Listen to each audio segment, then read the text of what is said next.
Well, it's hard to believe, but I've owned my Indian Roadmaster for 3 years.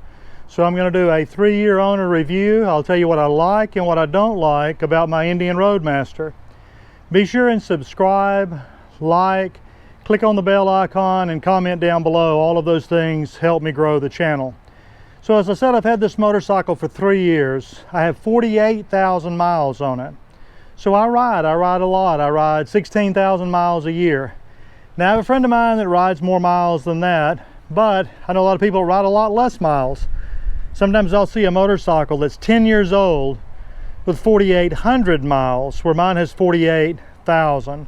So I've spent a lot of time in the saddle, which I think is beneficial. I think it's better than a demo ride or a short test drive.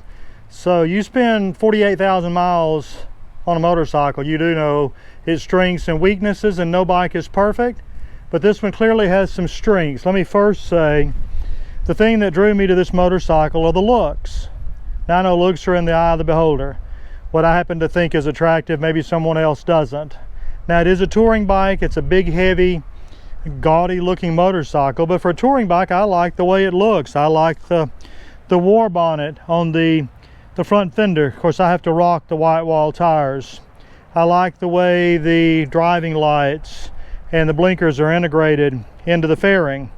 Now the Indian Roadmaster has another fairing, a more Harley looking batwing fairing, that the driving lights do not come with it, and the blinkers are down below like they are in other motorcycles. But again, I like the look.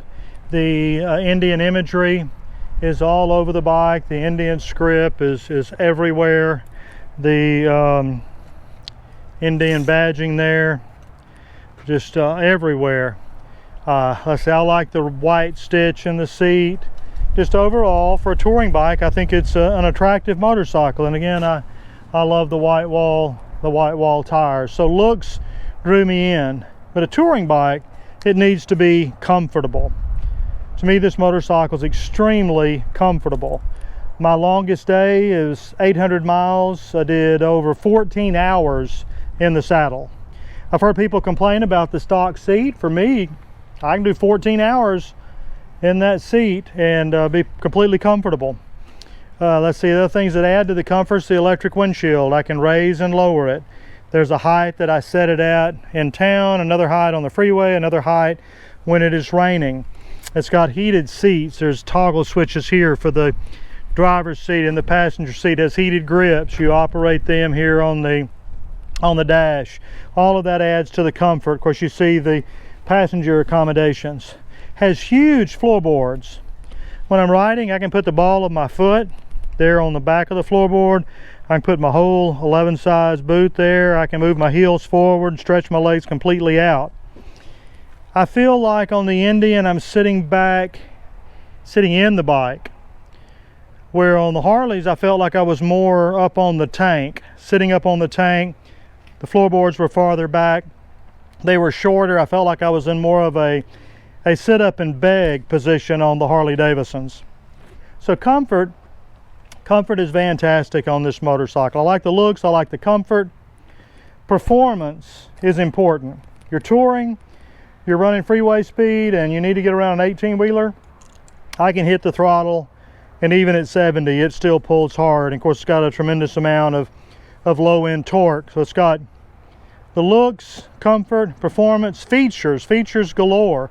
I've already mentioned the heated seat. Of course it's got the heated grips. I love the Indian calls it ride command, Harley calls it the infotainment system. I like the way you can use the whole screen. The screen is larger than on the competition. It's closer to you. Here I can put, of course, radio information, navigation. It'll take it there a minute to come up. I can do a split screen where I can put different information on each side of the, oh, that's not the split screen, there we go. Different information on each side of the screen depending on what, and you decide what you want to go where. So I love the ride command. The radio is fantastic. I think it goes up to about a 10. I set it at about a 4, and I can hear it crystal clear at highway speed. It has the remote locking luggage where you don't have to dig for a barrel key, fumble around for a barrel key to unlock the luggage. You just push a button on the key fob or push a button on the dash. Comes with quick release docking hardware for the trunk.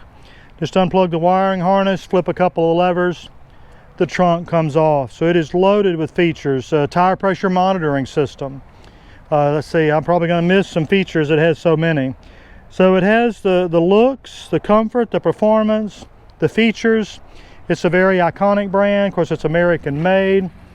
So it has a certain amount of mystique to it. And certainly Indian has a storied past, but Harley Davidson has a storied past as well. So I absolutely love the motorcycle. There are a couple of things I don't like. If you've watched any of my other videos, you've heard me complain about heat management. That motor puts off a lot of heat. The catalytic converter is somewhere along in here, and it gets warm. But I do have a leather heat shield I put on in the summer. I took it off for the winter, and this past summer I took off my lower fairings, and those two tremendously help with the heat management. The only other thing, fit and finish, I have some rusting bolts. I have some bolts here on the fairing. There's about 4 of them that are rusted. The screen over my speakers has a little rust on it. Now, it is garage kept, but we get a lot of rain in Southeast Texas. A lot of rain. So it's not uncommon, for me to ride to work with it sun shining and come a gully washer sometime during the day, and the bike's on the parking lot getting rained on, or I ride home in a torrential rain. So it does get wet. I do ride it.